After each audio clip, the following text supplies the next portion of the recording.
So yes, we want to help you. Just make sure you've got what the information you need to finish out your first year and finish out your CCCs. Yay!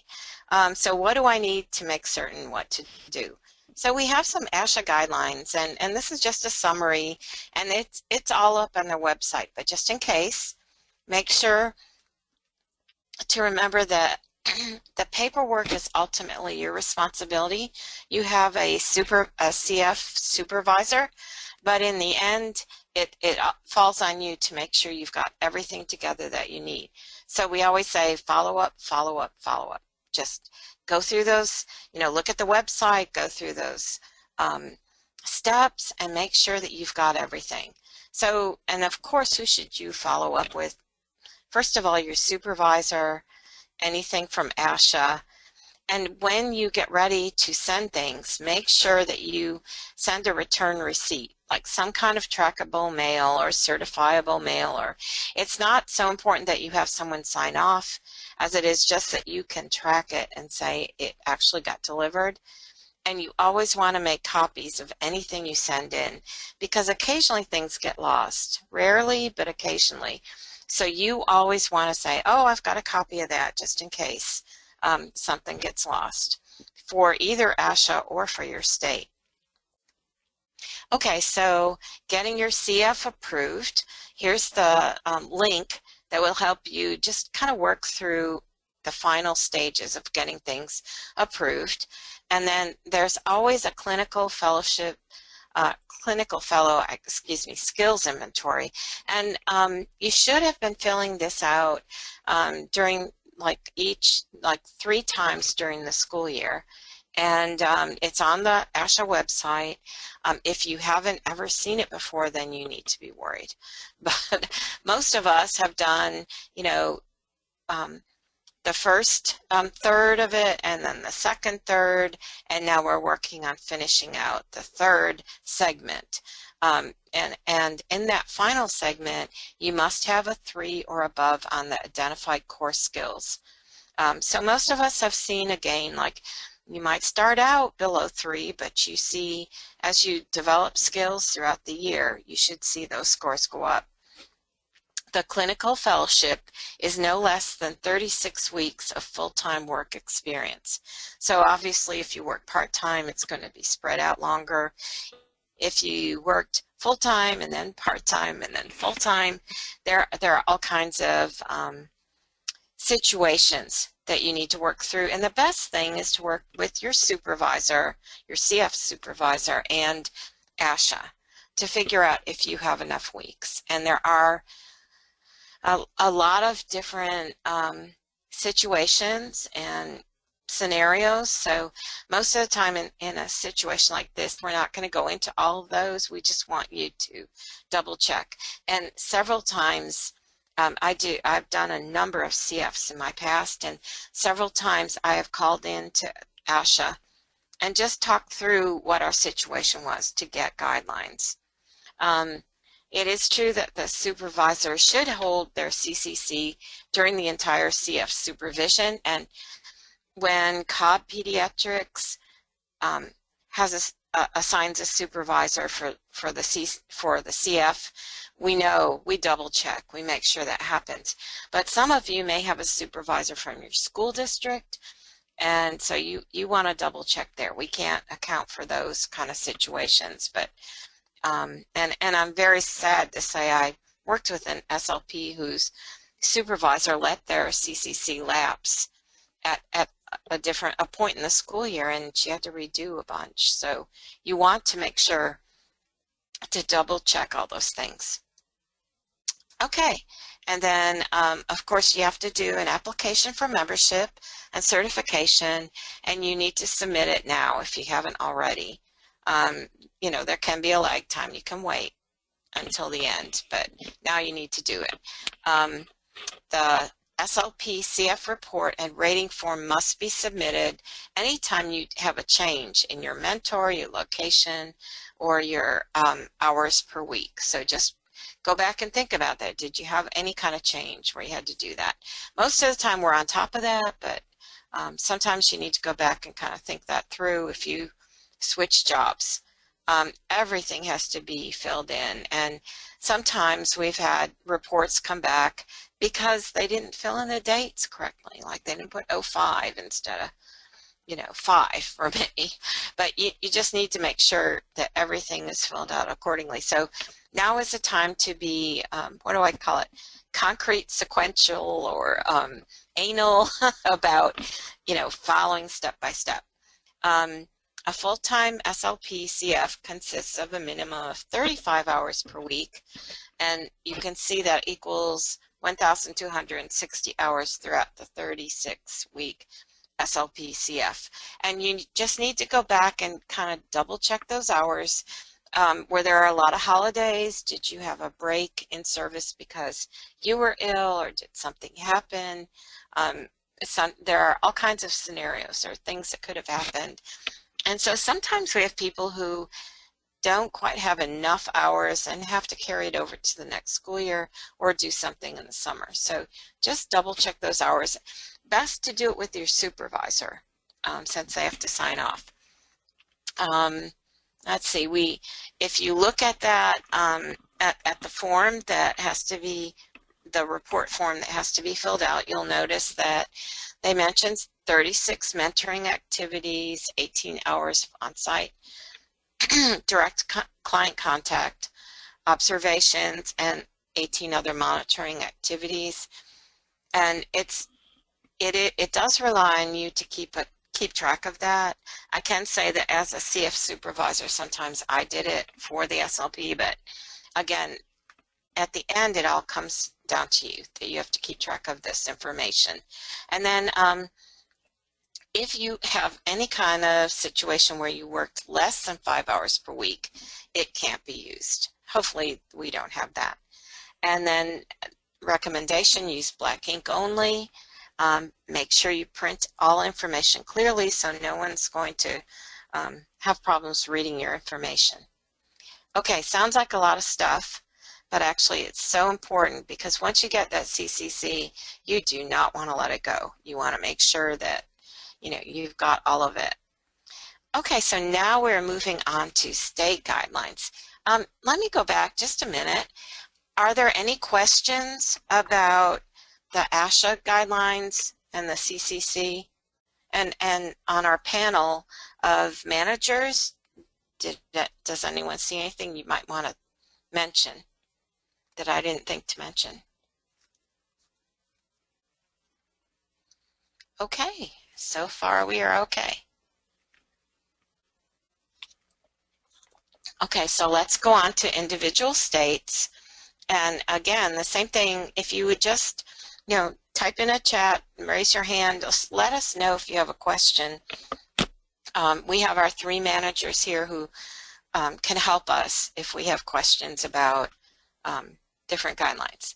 So for Alabama State, you can kind of see, now we want to make sure we get our state licensure in addition to the CCCs. So most of us, all of us probably have some kind of temporary license, and it depends on the state what it's called, but we want to make sure that we follow the state guidelines so we can get our permanent license. So most of them say complete your paperwork within 30, okay, I'm sorry, Alabama says complete your paperwork within 30 days of completion of your supervised professional experience. And you'll see that different states call that time a different, slightly different terminology. And you'll see there are different fees. For Alabama, it's $75. Again, be real careful to get a return receipt or certified mail or something so that you can track that it's been delivered. In Alabama, you need your transcripts and results of your national examination, and then a notarized statement from your supervisor indicating professional experience has been completed. Now, I am going to ask probably a dumb question because I don't know about Alabama, but would these, the number 1 and 2, Aaron, already have been submitted when they apply for the supervised professional experience? Do we know about that? Yeah, I was trying to unmute myself. Yeah, I believe that the you said 1 and 2, and then Hmm. actually 3. Another Okay. has not been completed, but they have do have to send a form that we actually provide to this supervisors stating that they are supervising the CF. Okay. Right. Okay, great. And then the other things are things we're familiar with. You know, we've already been talking about number of hours per week, place of employment, supervisor's name, license number, or CCC or its equivalent, and then a letter. And that this was sometimes easy one to omit. The letter from the director of your training program verifying that you've completed the required hours of direct clinical experience with individuals with communication disorders. And I know, I'm just thinking when I graduated and other folks I've worked with, when they graduate, they usually get it then. So you kind of keep that in hand for whenever you have to submit it. And so then a couple other things, again, there it goes, the letter verifying that you did have the right number of hours. And then the notarized letter from the CFY or fourth year internship supervisor talking about number of hours per week that you actually worked, place of employment, supervisor's name, license, all those things. So what we just mentioned on the page before. And then transcripts we mentioned, and then making sure there are 2 separate fees. It's amazing to me as we talk through this, the fees are very different from state to state. But there's an application fee in Alabama, which is $200, and then a licensure fee, which is $75. Okay, and then again, the whole thing about making sure you have some way of tracking that you sent this in. Okay, any questions about Alabama?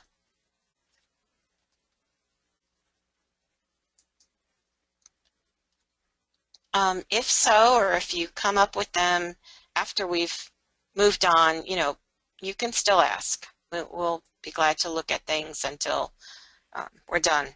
So if you think of something later, please feel free to go ahead and type that in under chat or whatever. Okay, so moving on to Florida. In Florida, the supervisor must complete certain forms, and there they are, and I'm not going to talk about the numbers there, but some kind of supplemental evaluation every 3 months. So that goes along with our ASHA CCCs every 3 months, or a third of our time that we work. And then a supervisor report. And then I wasn't able to go back there and check, but in 2014, the fee was $280, an initial license application. Let's see. So you fill out that application. You have to have proof of a 1-hour HIV/AIDS course, and through COB Pediatrics, you can get that free on speechpathology.com. And I put the code COB14. If anyone knows if I have the wrong code, let me know. But we tend to just update it by the year. Proof of 2 hours of prevention of medical errors course, again free on speechpathology.com. And then there's a couple other forms, supervisory evaluation, and then the supervisory report. So any questions? That completes Florida. Yep. Any questions about Florida?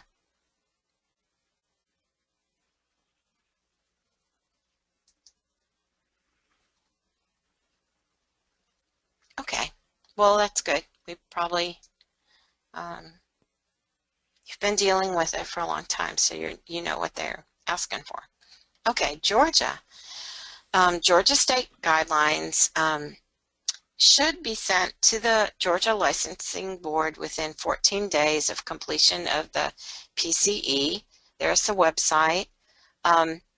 Things that you have to do once the PCE is complete, and that's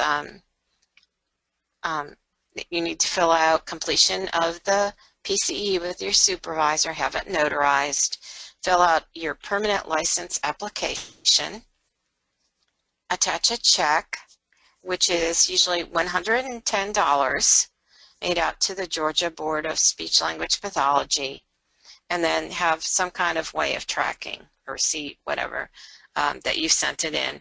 And I can say through personal experience that sometimes these get mislaid in Georgia, just that I don't live in the other states. So I know that you want to keep a copy of everything you send in there. Okay, and there's where you send the application in. And at some point, going back to Georgia, and you may have done it at the beginning, but you have to verify that you're a citizen of the United States, and there's a few other things you have to let them know, like a copy of your driver's license, etc. Joni, do you have anything else you want to add about Georgia guidelines? I know you've been dealing with it a lot. Yeah, I was just going to say it's really imperative that it's in within 14 days of completion. So I suggest trying to get your supervisor out there before the end of school. And typically there is someone on a school location or school building that is a notary. So it's typically the front office secretary or the principal secretary. So you can get everything done then. And I would literally do it, put it in the mail, and send it overnight, so that it's there and there's no question that it's within the 14 days. Great point. I have always found we could find someone in the school who was a notary. So, yeah, and then copy everything. Yeah, and I usually make 2 copies. Well, actually, we have the original and then 2 copies, one for the SLP, one for the CF supervisor, so that if anything gets lost between the 2 of us, we can send it back to the state. Okay, and then we move on to South Carolina. And here we need a report of the completed internship, application for license, also notarized, and I'm assuming kind of the same thing, but of course, if you have a bank account anywhere, there's usually a notary in the bank that you can go to. Fee of $220, and then proof of identity. So pretty, straightforward. Questions about South Carolina? Okay. Maryland. There are some different things in Maryland, not too complicated, but transfer. If you have a limited license, that's what they call it, then you want to transfer it to a full license. And you have to of course, meet all the requirements and be supervised for at least 9 months. And there's a form that must be submitted no sooner than the completion of the 9 months, but no later than 60 days prior to expiration of the limited license. So sometimes the limited license goes beyond the supervision time frame, but you want to do it as soon as you can. But you don't have to pay another fee. That's a good thing. Okay, and so here are the instructions right off the website on how to apply for a full license. I'm just trying to look through that. There's a $150 fee. You will have to submit a passport size photo. And let's see. I don't know, anything else you would want to say here, Stephanie, about Maryland? I'm checking to see if we have I think that okay. It really that slide right there, Debbie, the one you just left, yeah, that one really just laid it out, and it looks really complicated, but it really isn't. Once you just submit all of those things, it's pretty easy. You usually get your license fairly quickly in Maryland. Okay, good to know. Okay. So sometimes it looks really complicated, but once you work through it, it's not that bad. Okay. And then here's Virginia. And in Virginia, CFs work under a provisional license up to 18 months. They have to complete their CF year, and then they have to submit the application and a $135 fee. And the full license requires, once to get the full Virginia license, you must have the CCC and a passing score on the praxis. And let's see, oh no, that's it. Okay, so I was talking with Stephanie trying to figure out this one because it doesn't tell you a lot about that provisional license, but it is there. It is. I don't know. Do you want to say anything else about that one, Stephanie?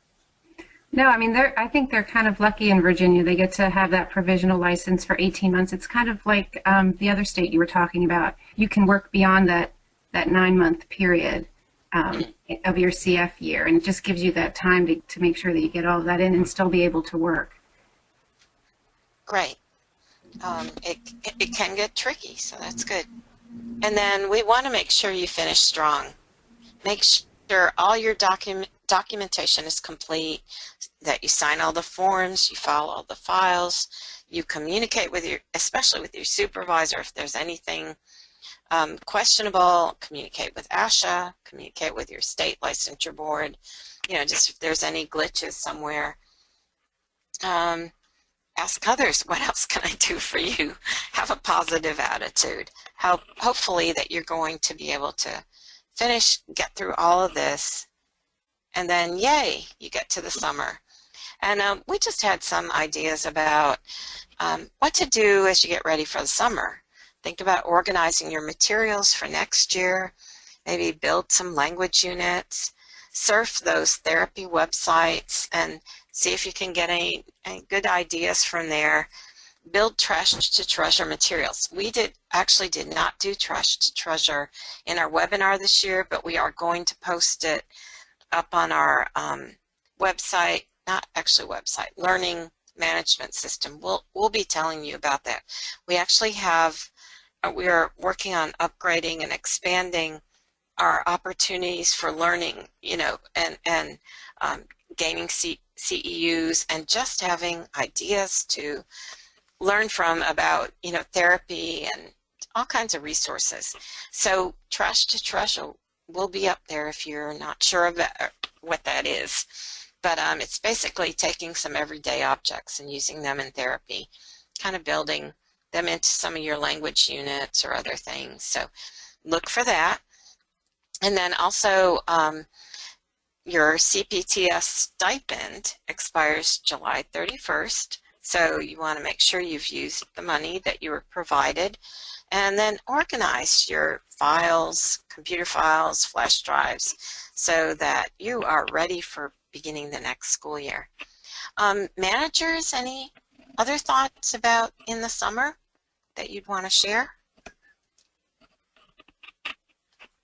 Well, Debbie, this is Joni. I was going to say, in terms of the stipend, it does expire July 31st.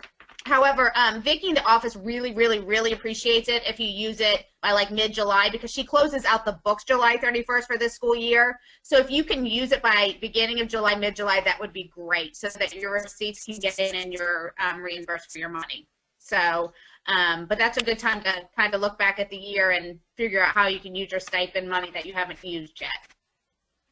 Thanks, Joni. Great point. And then we just want to say congratulations. Have a great summer break.